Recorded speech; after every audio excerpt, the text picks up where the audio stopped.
2024 का साल global politics के लिए एक बहुत इंपॉर्टेंट साल रहा।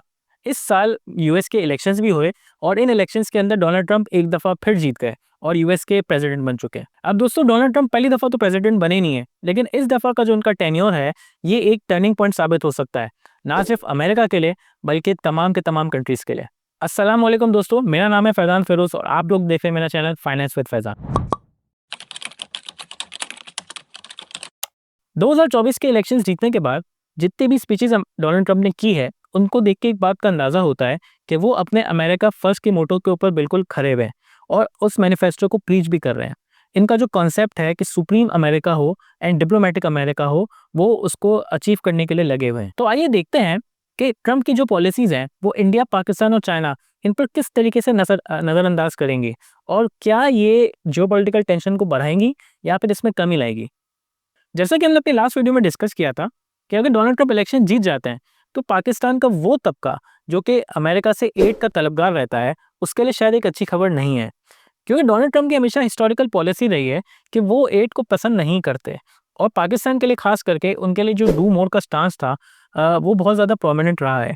और इसी किस्म की जो पॉलिसीज़ हैं वो हमें अभी भी नज़र आना स्टार्ट हो चुकी हैं कि अमेरिका ने पाकिस्तान की कुछ एड प्रोग्राम्स थे उनको कैंसिल कर दिया है। और सिर्फ पाकिस्तान नहीं बल्कि इनके अंदर वाइड वैराइटीज़ ऑफ कंट्रीज शामिल हैं। अब याद रहे दोस्तों, ये जो पाकिस्तान एड लेता है ये बहुत सारी मुख्तलिफ किस्म के एक्सपेंसेस को पूरा करने के लिए लेता है, जिनमें से एक जो इंपॉर्टेंट एक्सपेंस है वो करंट अकाउंट डेफिसिट है। यानी हम जो इम्पोर्ट्स कर रहे हैं वो ज़्यादा है बनस्बत हमारी एक्सपोर्ट्स है। और अगर एड कट हो जाती है और बहुत सारे ऐसे प्रोग्राम्स हैं जो कि हमें हेल्प भी कर रहे होते हैं, तो ये एक अच्छी खबर हमारे लिए नहीं हो सकती अनटिल अनलेस हम इतने खुद इस्टेब्लिश हो जाएं कि हमें इस एड प्रोग्राम की ज़रूरत ही ना हो।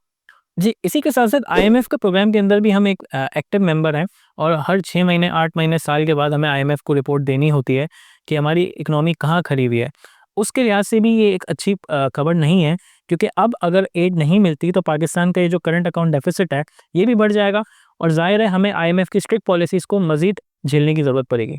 एक्सपर्ट्स की मानी जाए तो अमेरिका और पाकिस्तान का जो रिलेशनशिप है, वो हॉट एंड कोल्ड ही रहेगा। इसकी जो सबसे बड़ी वजह है वो पाकिस्तान की इंक्लिनेशन है टुवर्ड्स चाइना। पाकिस्तान और चाइना एक दूसरे के साथ बहुत ज़्यादा प्रोग्राम्स में एंगेज रहते हैं और हाल फिलहाल में पाकिस्तान का सबसे बड़ा एलाई भी चाइना ही रहा है। यहाँ पे अमेरिका और चाइना के जो रिलेशनशिप्स हैं उनके दरमियान जो फ्रिक्शन है वो किसी के लिए नई बात तो है नहीं। हालिया दिनों में ही चाइना का जो एआई बॉट था जिसको रिलीज होते ही अमेरिकन मार्केट्स के अंदर एक तरीके का तूफान ही आ गया। तकरीबन $2 ट्रिलियन का नुकसान हुआ और एनवीडिया को इटसेल्फ सिर्फ 600 बिलियन डॉलर का नुकसान हुआ। अब इस बात को हम थोड़ा सा क्रिटिकली देखें तो हमें ये बात समझ में भी आएगी कि क्योंकि पाकिस्तान इतना ज़्यादा क्लोज एलाई है चाइना का और इस वक्त जो ये टेक वॉर चल रही है उसके अंदर भी कहीं न कहीं इंक्लिनेशन पाकिस्तान की टुवर्ड्स चाइना ही हो सकती है। तो यहाँ पर भी पाकिस्तान और अमेरिका के दरमियान के जो रिलेशनशिप्स हैं, वो सफ़र कर सकते हैं। हैविंग सेड दैट, यहाँ पर एक ऐसा चैलेंज है जो पाकिस्तान के लिए एक बहुत बड़ी अपॉर्चुनिटी भी बन सकता है। अफ़गानिस्तान के अंदर जो तालिबान डील बन रही है, उसके अंदर पाकिस्तान एक इम्पॉर्टेंट रोल प्ले कर सकता है। इस रोल से पाकिस्तान और अमेरिका के दरमियान के जो रिलेशनशिप्स हैं, उनमें किसी किस्म की अच्छी डेवलपमेंट्स नज़र आती हैं। इसी के साथ-साथ पाकिस्तान अभी जिस इकोनॉमिक कंडीशन के ऊपर खड़ा हुआ है और यहाँ पर भी आप ऐसा फ़ील कर रहे हैं कि कुछ इकोनॉमिक डेवलपमेंट्स हमें नज़र आ रही हैं, उनके अंदर भी हम देख रहे हैं कि अमेरिका का बिज़नेस डेलीगेशन यहाँ पे विज़िट कर रहा है। सो हम उम्मीद करते हैं कि यहाँ पर इन एस्पेक्ट्स पे पाकिस्तान और अमेरिका के रिलेशनशिप्स में इम्प्रूवमेंट आए और वो दोनों मुल्क के लोगों के लिए एक अच्छी खबर है। अब अगर बात करें अमेरिका और इंडिया के रिलेशनशिप की, तो यहाँ पर एक्सपर्ट इस बात की उम्मीद लगाए बैठे हैं कि डोनाल्ड ट्रंप के जीतने के बाद यहाँ पर हमें पॉजिटिव डेवलपमेंट्स देखने को मिलेगी। इसकी जो बेसिक वजह है वो ये है कि डोनाल्ड ट्रंप अपने मैनिफेस्टो में और अपनी स्पीचेस के अंदर कॉर्पोरेट के लिए एक मसीहा बन के सामने आए हैं। डोनाल्ड ट्रंप के लास्ट टेन्योर की तरह इस दफ़ा भी उम्मीद की जा रही है कि इंडिया और अमेरिका के दरमियान ट्रेड पार्टनरशिप्स होंगी। ये पार्टनरशिप्स मिलिट्री और टेक्नोलॉजिकल दोनों साइड पे एंटिसिपेट की जा रही हैं, जैसे कि लास्ट टाइम डोनाल्ड ट्रंप के ज़माने में हुई थी।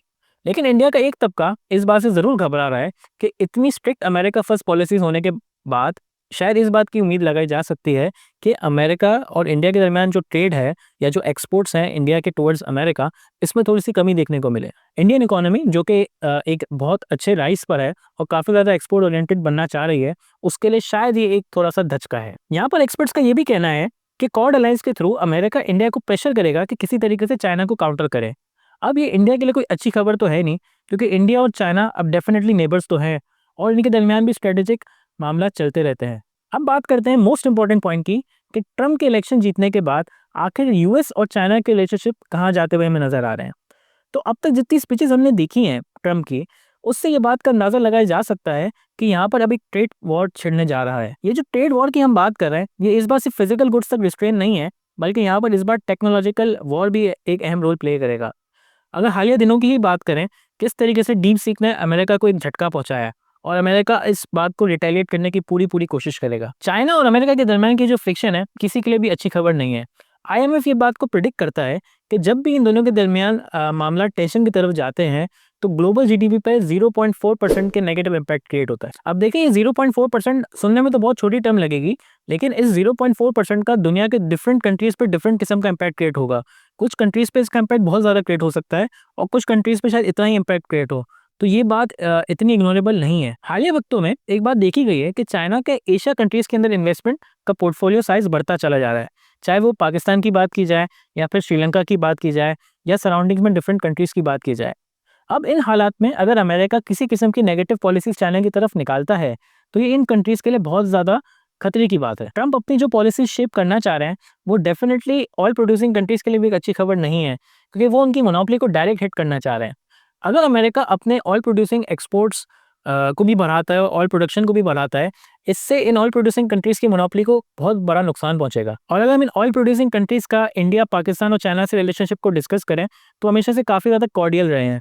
और अगर मिडिल ईस्ट वीक होता है, तो ज़ाहिर है इसका सबसे ज़्यादा जो असर होगा वो इन एशियन कंट्रीज पर ही होगा। यूँ तो डोनाल्ड ट्रंप की वोट टेकिंग सेरेमनी को ज़्यादा टाइम नहीं गुजरा है, लेकिन अभी से सिचुएशन काफ़ी ज़्यादा कॉम्प्लेक्स है। ये तो आने वाला वक्त ही बताएगा कि किस कंट्री के लिए कितना प्रॉब्लमैटिक है और किस कंट्री के लिए कितना ज़्यादा फायदेमंद। अगर आपको इस टाइप का कंटेंट पसंद आता है, तो हमारे चैनल को ज़रूर सब्सक्राइब करें। ये वीडियो अगर आपको पसंद आई है, तो इसे ज़रूर लाइक करें, और अगर किसी वजह से ये वीडियो आपको पसंद नहीं आई है, तो हमें कमेंट सेक्शन में ज़रूर बताएं। इसके साथ साथ पर्सनल फाइनेंस से जुड़े हुए किसी भी टॉपिक पे जिस पे आप चाहते हैं कि हम वीडियो बनाएं, हमें कमेंट सेक्शन में बताएं, हम इसे ज़रूर कवर करेंगे। जज़ाकल्लाह।